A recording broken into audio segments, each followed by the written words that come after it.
va passer maintenant à un format table ronde un peu différent de tout ce qui vous a été proposé jusqu'à maintenant, mais vous savez que Serre France est une entreprise particulièrement innovante. Vous l'avez prouvé d'ailleurs par cette initiative du podcast qui, vu de l'extérieur, est assez bluffante. Et dans cet état d'esprit d'innovation permanente, on va vous proposer de revenir sur un sujet ô combien important. Je sais que tous les chefs d'entreprise présents et présentes dans la salle ont ce sujet en tête, qui est celui de la facture électronique. Et on va l'aborder sous cette forme de table ronde. Et pour cela, Olivier est resté avec nous. Et je vais vous demander également d'accueillir Delphine Cailleux, Bruno Richard et Philippe Gravet, que vous pouvez applaudir.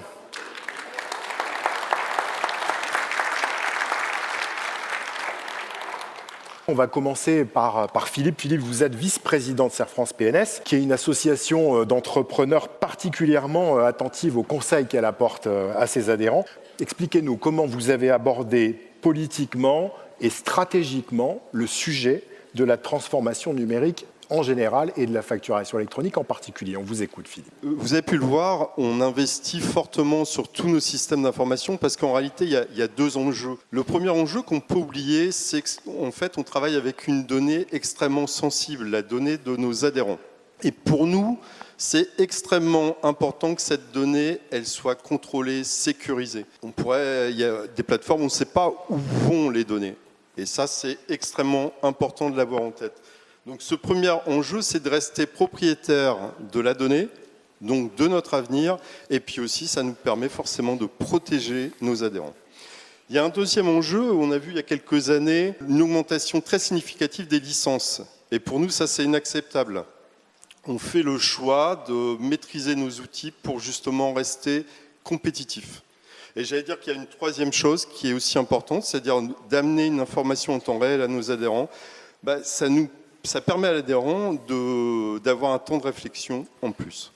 Très bien, des outils maîtrisés et la souveraineté des outils, c'est à la fois un gage de sécurité des données et de maîtrise des prix. Je pense que c'est les deux informations majeures que l'on peut retenir. Je vais me tourner maintenant vers Olivier. Philippe nous a présenté la stratégie. Est-ce que vous pourriez, Olivier, nous expliquer de manière extrêmement concrète comment cette vision d'ensemble s'est traduite dans vos décisions, dans vos actions au quotidien sur le terrain auprès des adhérents ? Oui, donc cette stratégie, cette vision politique qui vient d'être prise par Philippe date d'il y a quelques années, même de nombreuses années maintenant. Et donc ça nous a amené à évoluer progressivement vers une forme de souveraineté numérique. Alors il y a plusieurs étapes. La première étape, ça a été il y a plus de 10 ans maintenant, le fait, dans une démarche collective au niveau national, Réseau Serre France, de s'engager sur tout ce qui permettait d'être maître du destin sur ce qu'on appelle l'extranet. Alors, pour la plupart d'entre vous, c'est ce que vous voyez à travers Serre France Connect. Donc ça, c'était la première brique. Donc, pouvoir maîtriser ce qui se passe entre notre entreprise Serre France Picardie Nord de Seine et ses adhérents à travers un outil d'extranet sur lequel on est autonome et vis-à-vis duquel toutes les décisions d'investissement, d'évolution, etc. se font entre nous au sein du réseau Serre France. Donc ça, c'était la première brique. Dans ce cadre-là, sont venus se positionner des outils de facturation, de gestion de caisse, toujours avec la même logique. Il y a eu une deuxième étape qui date d'il y a un peu moins longtemps, qui est, alors là, l'ordre de grandeur, c'était il y a 5 ans. Ça a été d'investir, alors j'ai dans la ligne de vision Hervé Demal ici présent, et c'était notamment quand Hervé était président national du réseau Serre France, une décision d'investir dans de l'outillage pour traiter ce que j'évoquais tout à l'heure, c'est-à-dire la capacité à reconnaître les pièces, les affecter. Donc la même logique, objectif, maîtriser les outils, comme l'a dit Philippe, sans être conditionné à des aléas de tarifs parce que la société développeuse de l'outil vient d'être prise par un fonds d'investissement, par exemple, et les tarifs sont multipliés par ce genre de choses. Donc c'était de se mettre à l'abri de ça, donc mettre nos adhérents à l'abri de fluctuations tarifaires, et puis donc respecter tout ce qui a été dit par Philippe sur la gestion de la donnée. Donc ça, c'était la deuxième étape. Donc c'est ce qui fait qu'aujourd'hui, comme je l'ai dit tout à l'heure, on a un outillage qui nous permet on a 2500 comptas qui sont traités aujourd'hui comme ça. Ça évolue. On a par exemple pu faire des évolutions spécifiques à l'agriculture, parce que c'est un outil Serre France. Si ce n'était pas un outil Serre France, ça ne se serait peut-être pas passé de la même manière. Donc ça, c'était la deuxième étape. Troisième étape, un peu plus récente, C'était le fait de dire, dans la même logique, dans le monde de la facture électronique qui arrive, c'est un monde dans lequel les flux devront passer par des plateformes certifiées. Eh bien, le réseau Serre France, en collectif, on s'est mis en situation d'avoir notre propre plateforme qui est maintenant certifiée. Enfin, Bruno, Delphine en parleront juste après. Donc, qui a toutes les caractéristiques pour bien faire les choses, toujours dans un modèle économique qui est maîtrisé. Et puis là, on est sur une étape complémentaire où on continue d'avancer, toujours en collectif au niveau du réseau Serre France, pour préparer d'autres outils pour l'avenir. Et c'est vraiment dans ce schéma cadre politique, à chaque fois des décisions, donc forcément systématiquement d'investissement, parce que faire en collectif, ça suppose de compter qui en fait partie, et ça suppose que chacun des participants au niveau du réseau Serre France prenne son propre poids au niveau de l'investissement pour amener les fonds qui vont bien pour que ça puisse se développer. Et donc aujourd'hui, on est vraiment en train de récupérer les fruits de ce qui s'est fait depuis 10 ans maintenant en termes de souveraineté numérique. Olivier, si je vois un point commun entre la stratégie qui a été présentée par Philippe et par le plan d'action tel qu'il est en train de se déployer chez les clients, chez les adhérents, il me semble que le point commun, c'est que tout est fait dans l'intérêt des clients et des adhérents et dans la nécessité de se mettre à leur service dans cette transformation numérique. Nous n'avons pas d'autre intérêt à servir que celui des adhérents clients. Donc pas de question à se poser sur quelle utilisation autre de la donnée pourrait être envisagée et pas de question à se poser sur, on va dire, sur des optimisations de rentabilité d'investissement au-delà de ce qui est la normale pour faire fonctionner les entreprises. Donc ça, c'est effectivement hyper déterminant par rapport à la façon dont ces différents projets peuvent être pilotés pour garantir un résultat, mais sans autre question à se poser que le résultat en question, qui est l'efficacité pour nos adhérents clients et nous. Merci Olivier. Je vais me tourner vers Bruno Richard, qui est expert comptable, mais qui est également responsable production comptable et transformation numérique chez Serre France PNS. Bruno, si on devait faire une photographie à l'instant T, une sorte d'état des lieux chez les clients de ces actions liées à la transition numérique, quelle serait-elle ? Eh bien, aujourd'hui, vous êtes environ 30% déjà à fonctionner totalement dématérialisé avec vos interlocuteurs Serre France. Dématérialisé, c'est-à-dire je transmets mes documents, l'ensemble de mes documents avec les outils qu'on va évoquer juste après, que Delphine va évoquer. Alors je ne parle pas forcément que des factures, ça peut être n'importe quel document, un échéancier d'emprunt, une attestation Madelin, que sais-je. Donc ça, 30% c'est bien. On veut tendre vers le 100% assez rapidement. Donc on a aussi la volonté de renforcer une dynamique auprès des collaborateurs Serre France pour qu'ils vous accompagnent dans les jours, dans les semaines qui viennent sur la façon de transmettre vous tous, l'ensemble des adhérents Serre France PNS, vos documents de manière dématérialisée, et tout ça dans un esprit où on vous prépare, on vous accompagne à l'arrivée de la facturation électronique. Septembre 2026, on l'a déjà évoqué dans la présentation précédente, mais c'est vraiment une date marquante que vous devez retenir. Il faudra vraiment être prêt à travailler de manière dématérialisée, et c'est à ça qu'on met notre énergie et que les collaborateurs Serre France mettent leur énergie à votre profit pour vous accompagner et être prêts le plus vite possible et le mieux possible à l'adaptation à cette façon de travailler en 100% dématérialisé. Merci Bruno. Delphine Cailleux est également expert comptable, mais vous êtes également responsable du pôle digital Serre France PNS. Concrètement, après ces premières explications, comment ça se passe pour le client ? C'est-à-dire comment son interlocuteur Serre France l'accompagne au quotidien dans ces actions de dématérialisation ?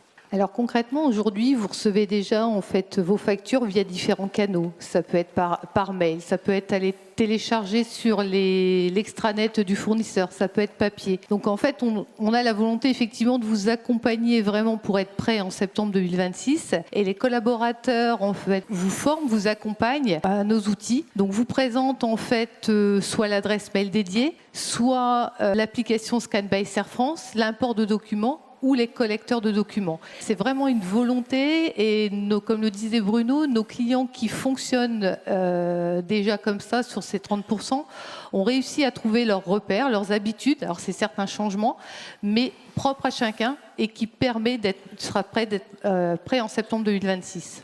Ça passe aussi par des outils qui ont été mis à disposition. Est-ce qu'on peut en citer quelques-uns ? Donc nos outils, effectivement, l'adresse mail dédiée qui permet d'envoyer un mail, vous recevez déjà vos factures, certaines factures par mail. Vous pouvez simplement la transférer à cette adresse mail qui arrivera dans votre espace dédié. une facture, un ticket de péage que vous recevez via l'application Scan by Air France, qui arrivera également en fait auprès de votre collaborateur, et tout autre document ainsi. Ce qui peut au demeurant paraître compliqué quand on le découvre, finalement, tout est fait pour simplifier la vie du client au quotidien. Tout à fait. Et tout est lié avec Air France Connect et qui, demain, sera aussi lié avec la plateforme. Y compris dans la mise en place d'une organisation administrative en mode 100% dématérialisé. On parle de termes qui, encore une fois, peuvent au demeurant paraître un peu barbares, mais qui finalement simplifient les choses au quotidien, comme par exemple l'armoire virtuelle, le coffre-fort virtuel. En fait. Effectivement, vous pouvez retrouver l'ensemble de vos documents dans le classeur numérique qui sont accessibles à tout moment et de n'importe où. Bruno, on est parti d'une obligation réglementaire avec cette facturation électronique qui, pour certains chefs d'entreprise, peut paraître plutôt contraignante. Et finalement, il y a quand même un certain nombre de vrais avantages à dématérialiser toute cette numérisation de documents dans son entreprise. Est-ce que vous pouvez nous les présenter ? Oui, c'est ce qu'on veut mettre en avant devant nos adhérents, c'est de transformer peut-être ces contraintes qui peuvent être perçues comme des contraintes en opportunités. Donc déjà, l'un des gros avantages, c'est que par cette transmission dématérialisée, déjà, les originaux resteront toujours chez vous. Tout ce que vous allez pouvoir recevoir nativement, vous allez nous le transférer. Tout ce que vous allez numériser ou prendre en photo sur l'appli Scan by Air France, ça va être transmis directement chez nous. Donc c'est déjà un gros avantage. On n'est plus sur cette notion, et on va la perdre de plus en plus dans ces semaines, dans ces mois qui arrivent, sur cette notion de classeur, de pochette, d'archivage, de compilation, de rendez-vous fixé avec je vais transmettre ce jour-là mes documents. Et on est de plus en plus dans une transmission au fil de l'eau. Vous avez des documents qui arrivent, vous nous les transférez, on les reçoit et on les consulte, nous, dès qu'ils sont transmis. Vous avez la capacité aussi, vous, parce qu'ils sont transmis de manière dématérialisée, d'y avoir accès dans Air France Connect, l'extranet. Vous pouvez les consulter 24/24, 7/7. Enfin, voilà. Il n'y a plus cette notion de j'attends mon rendez-vous ou j'attends que mon interlocuteur Air France vienne saisir la compta chez moi. Voilà. Ça se fait au fil de l'eau, naturellement, et de plus en plus naturellement. Donc toute cette notion de dématérialiser de fil de l'eau va aussi faire que, de notre côté, la transmission de ces éléments vont nous permettre de travailler sur vos dossiers de manière aussi beaucoup plus fréquente, beaucoup plus régulière. On aura plutôt tendance, historiquement, à travailler sur des échéances fiscales. Il y a une échéance TVA, il y a une échéance bilan, il y a des choses comme ça. Là, en fait, on revient sur des notions plutôt d'accompagnement qui sont déjà présentes, mais qu'on va renforcer sur des dossiers mis à jour plus régulièrement, qui vont nous permettre de rendre de la donnée à votre profit, des tableaux de bord, des indicateurs, et qui vont vous aider encore plus à piloter et encore mieux à piloter votre entreprise. La donnée disponible 24 heures sur 24, 7 jours sur 7. Le dirigeant qui, le dimanche soir, n'a pas envie de regarder Harry Roselmack, il peut bosser un peu et sa donnée, elle est accessible instantanément. À cela, on peut ajouter aussi probablement un gain de temps. On imagine que tout ça fait gagner du temps aux chefs d'entreprise et à ses équipes pour s'adonner à son sport favori qui est son cœur de métier en fait. Exactement. Alors c'est la transmission des éléments, comme on l'évoque depuis tout à l'heure. Et dans le projet de la facturation électronique, alors c'est le projet écrit par la DGFiP, mais c'est un engagement aussi pour les entreprises, notamment les TPE-PME, de gagner du temps, de passer moins de temps en administratif, à faire des factures, à ouvrir des enveloppes, de gérer au mieux et de réduire ce temps administratif pour se consacrer à votre cœur de métier, effectivement, et à votre entreprise et votre exploitation. Non, puis on ne l'a pas dit, ça va peut-être aussi vous faire gagner de la place, parce que vos anciens classeurs... Alors, si vous vendez des classeurs, commencez à réfléchir à l'évolution de votre modèle économique, parce qu'il y a peut-être quelques questions à se poser. Delphine, et la facturation électronique dans tout ça? Je me pose une question, et beaucoup d'adhérents présents aujourd'hui se la posent sans doute. Est-ce que ça va résoudre tous les problèmes de transmission de documents? Alors, la facture électronique va vous simplifier la vie, puisqu'aujourd'hui, vous avez des factures qui arrivent par mail, qui parfois passent dans les indésirables, qui arrivent des tickets qui sont dans les camions ou dans les voitures et puis que le comptable réclame, des factures papier. Donc là, elles seront toutes centralisées à un seul endroit, que ce soit des factures émises ou des factures en fait reçues. Alors cette traçabilité est importante parce que parfois un client va vous dire elle n'est pas payée, j'ai pas reçu ta facture. Et effectivement la facture, là vous aurez la traçabilité de quand elle a été envoyée, de quand elle a été prise en charge et approuvée. Donc tout aujourd'hui, vous aurez une traçabilité qui va permettre de simplifier la vie, vous aurez tout au même endroit. Alors il y a quand même quelques factures, on estime, alors voilà, ça dépendra des entreprises, mais peut-être une vingtaine de pourcents qui ne passeront pas par la facture électronique. Je pense notamment aux tickets de péage, je pense également aux notes de restaurant qui sont inférieures à 150 € ou aux factures internationales. Toutes celles-ci continueront à devoir être communiquées à votre comptable. Et là, en fait, vous continuerez à le faire de la même manière, soit via l'adresse mail, soit avec l'application Scan by Serre France. Donc, ce qui est mis en place aujourd'hui vous facilitera en septembre 2026, en fait, le quotidien. Bruno, on a parlé à plusieurs reprises depuis le début de cette soirée de la plateforme qui est agréée, qui s'appelle Efinum. Elle a été évoquée plusieurs fois. Où en est-on ? Est-ce qu'elle est prête, puisque l'échéance, on va en reparler juste après, mais l'échéance s'approche à grands pas. Où en est-on ? Alors oui, elle est prête, elle existe. Donc la plateforme Efinum a été effectivement agréée, définitivement, c'est-à-dire que l'administration a testé tous les liens et les interconnexions qu'il peut y avoir entre le portail public et les autres plateformes. Donc nous sommes fiers effectivement de vous annoncer en tout cas qu'elle existe et qu'elle fonctionne. Elle est en phase de déploiement dans certains Serre France qui sont pilotes et de vérifier effectivement qu'entre les outils maintenant que l'on utilise, on parle de la facturation électronique, donc devis facturier que certains d'entre vous utilisent, va devoir être forcément interconnecté pour envoyer vos factures que vous établissez sur Efinum. On parle beaucoup de factures, mais sachez que la réforme, c'est également les gens qui ne font pas de facture, mais de la vente directe notamment. Si vous êtes commerçant, si vous êtes exploitant agricole avec un point de vente direct à la ferme, vous allez devoir faire du e-reporting de vos recettes. Et tout ça va se passer sur la plateforme Efinum. Donc si vous utilisez également notre outil livre de caisse sur Serre France Connect, ce e-reporting sera facilité puisque vous n'aurez qu'à saisir, comme vous le faites aujourd'hui déjà, vos recettes sur livre de caisse et ce e-reporting se fera automatiquement. Donc notre objectif, c'est de créer un écosystème Serre France, avec Serre France Connect, bien sûr, qui vous donne accès aux différents outils. Vous vous connectez une fois et vous avez accès à devis facturier, vous avez accès à livre de caisse, vous avez accès à conciliation, vous avez accès à votre classeur numérique et puis bien sûr à Efinum. Donc notre écosystème vous permet de répondre à tous vos besoins. Nous vous proposons déjà depuis un certain nombre de mois, et nous allons le faire de plus en plus, des formations justement pour vous montrer et vous former sur la plateforme Efinum. L'intérêt des plateformes, c'est comme elles sont interconnectées, toute action que vous ferez sur la plateforme, sur votre plateforme Efinum, interagira et avertira votre fournisseur que vous avez choisi tel statut, approuvé, refusé, mis en litige. Et ça n'empêchera pas, bien sûr, la vie d'aujourd'hui, c'est-à-dire le coup de fil du fournisseur qui va dire « mais pourquoi tu as refusé ma facture, pourquoi tu l'as mis en litige ?» ainsi de suite. Donc ça continuera. Mais en tout cas, l'intérêt de cette réforme, c'est également, alors ce n'est pas le premier intérêt, bien sûr, mais c'est aussi d'améliorer les relations entre les fournisseurs et les clients. Comme ça, je saurai tout de suite, et ça sera aussi dans l'autre cas, quand vous enverrez des factures électroniques à vos clients professionnels, ça sera aussi de voir ce qu'ils ont fait de votre facture.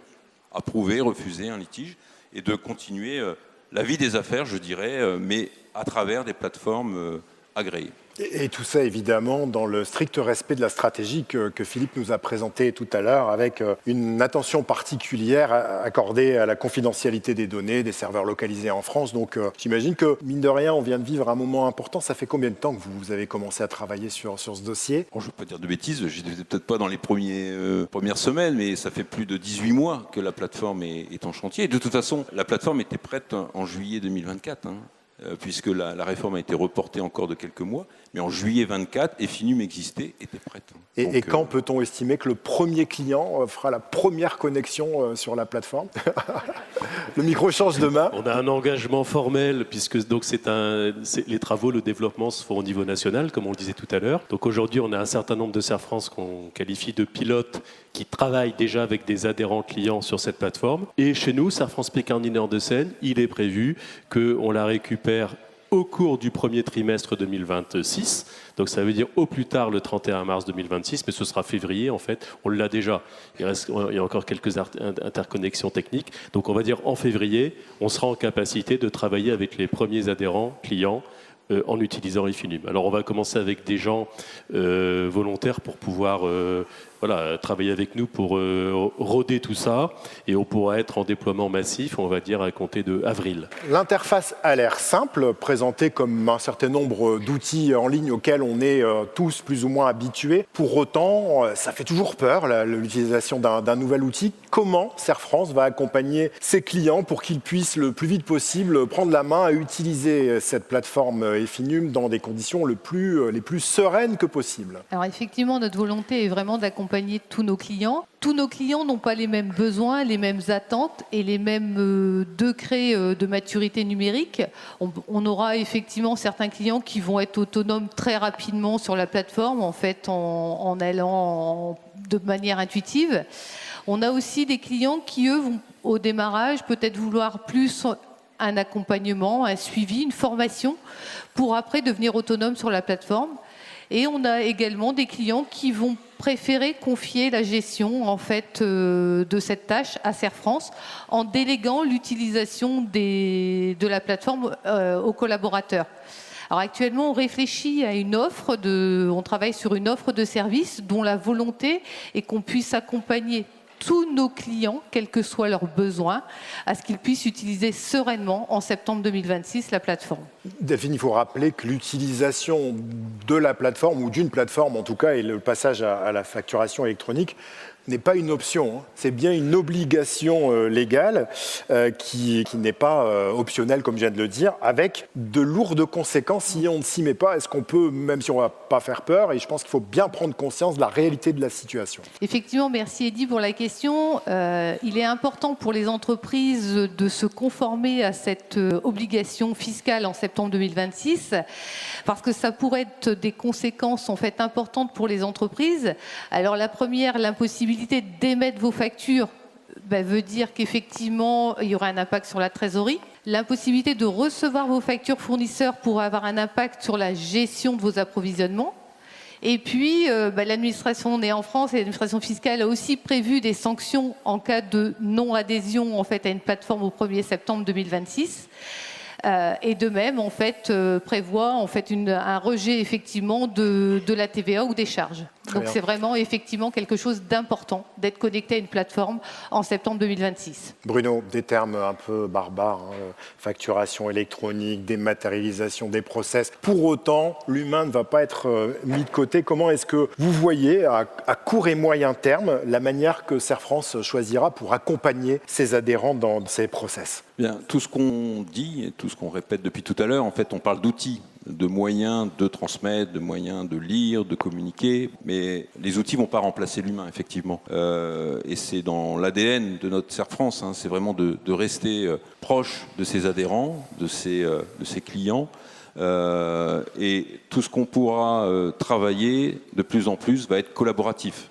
Les outils vont permettre d'échanger des données, quasiment donc on le disait en temps réel, d'aller compléter des documents qui seront communs et chacun complète sa partie. Enfin bref, on peut imaginer tout un tas de façons de travailler qui vont être bien sûr différentes. On gagnera du temps. Je rentrais au bureau, je faisais mon rapport, mon compte-rendu, je le renvoyais.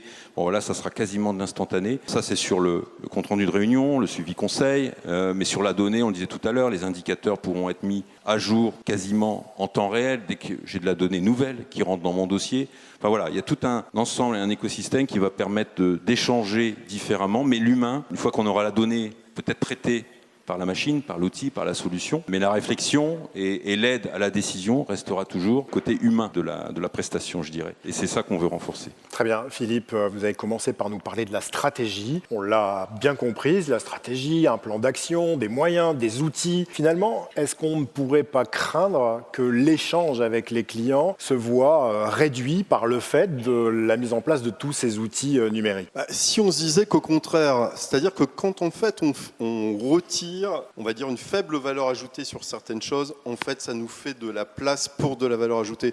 C'est un peu comme cette histoire de classeurs. Vous avez des classeurs, il n'y a plus rien dedans. Soit vous les laissez sur l'étagère, mais c'est dommage, ou à ce moment-là, vous remplacez par des choses utiles. Vous voyez, des livres qui sont intéressants, où je vais apprendre plein de choses. Donc, concrètement, chez Serre France, on est très lié aux chiffres, naturellement. Mais un chiffre, c'est pas qu'un chiffre. Derrière un chiffre se cachent des résultats, du travail, mais aussi, quand les chiffres sont bons, c'est de la joie. Quand ils sont moins bons, ça peut être de l'inquiétude, de l'incertitude, voire de la souffrance. Et j'allais dire là, on est content d'avoir un humain qui peut entendre ça, qui peut nous écouter, qui peut nous conseiller. Donc c'est important pour nous, on sait que c'est vital, et de ne pas raisonner en termes de rendez-vous, si on aurait moins de rendez-vous ou pas, mais au contraire, de raisonner en termes de qualité de relation dans les rendez-vous. Le mot n'a presque pas été prononcé, mais on ne va pas pouvoir faire autrement. Et l'IA dans tout ça, cher Philippe? Ah, l'IA, mais vous avez vu, l'IA, elle est formidable, c'est qu'elle ne vous contredit jamais. C'est incroyable, hein, alors que c'est extrêmement intéressant par moment d'être contredit, pour nous amener justement sur une autre réflexion. Donc j'allais dire, l'IA, c'est important, elle est là, mais il faut aussi la laisser à sa place et faire confiance à la relation et à l'humain, et on est persuadé, on le cultive, j'allais dire, depuis nos origines. Olivier, de manière très concrète, on a parlé de ce lien avec les clients qui ne devait absolument pas faiblir du fait de ces outils. Il y a une action chez Serre France qui est connue, qui est dans la tête de beaucoup d'adhérents, ce sont les rendez-vous de saisie. Concrètement, qu'est-ce que ça va devenir? En fait, c'est vrai que les modèles de travail évoluent. Globalement, pour le faire simple, on est en train de terminer de sortir de schémas qui faisaient qu'on interagissait avec l'adhérent pour faire de la saisie ou pour traiter de la donnée, on va dire a posteriori. Donc ça, c'est en train de se terminer, c'est fini. Et ce vers quoi on est projeté, c'est de traiter de la donnée au fil de l'eau. Donc l'idée, c'est bien que toutes les équipes soient investies pour que les comptas soient à jour en temps réel, en fonction de ce qui sera arrivé. Donc beaucoup plus d'interactions régulières au quotidien pour caler les choses, débugger ce qui sera débugué, parce que le monde merveilleux des plateformes où tout fonctionne, ça n'existera pas. Donc plutôt des interactions au fil de l'eau, téléphone, échange ou rendez-vous physique pour caler des éléments, mais toujours dans la logique d'ajuster des éléments d'aujourd'hui pour se projeter demain. Et être complètement sorti de la logique d'ajuster des éléments d'hier pour péniblement faire la photographie. Donc c'est vraiment ça l'élément marquant. Donc en synthèse, vous l'avez vu, les orientations politiques claires ont fait qu'on est aujourd'hui aligné pour proposer des outils qui respectent tout ce qu'on est en droit d'attendre en termes de confidentialité, de sécurité, mais aussi de modèle économique, parce qu'il n'y a personne à rémunérer sur l'utilisation des outils qui vous seront mis à disposition. C'est le fruit des investissements du passé. Donc ça, c'est la première chose. Et la deuxième chose, c'est les équipes. On est mobilisés, on est motivés. Les formations sont en train de se continuer pour accompagner en temps réel, et c'est ça la grosse différence, en temps réel, pour accompagner dans les prises de décision. Et globalement, un certain nombre de tâches vont disparaître, mais d'autres vont apparaître ou se développer, parce que les besoins d'accompagnement seront toujours aussi importants, voire plus importants, puisque dès lors qu'on a de la donnée en temps réel, eh bien, on a plein de choses à faire en matière de décisions à prendre sereinement. Et c'est bien pour ça qu'on est là. On arrive au terme de cette table ronde. J'espère qu'elle vous a éclairé. En tout cas, je suis convaincu qu'elle vous aura permis de constater que vous étiez entre de bonnes mains grâce aux équipes de Serre France PNS, et je suis sûr que vous y voyez davantage clair. On va les remercier nos intervenants. Vous pouvez les applaudir. Delphine Cailleux, Philippe Gravé, Bruno Richard et Olivier Thème qui reste avec nous. Pardon, mon cher Philippe.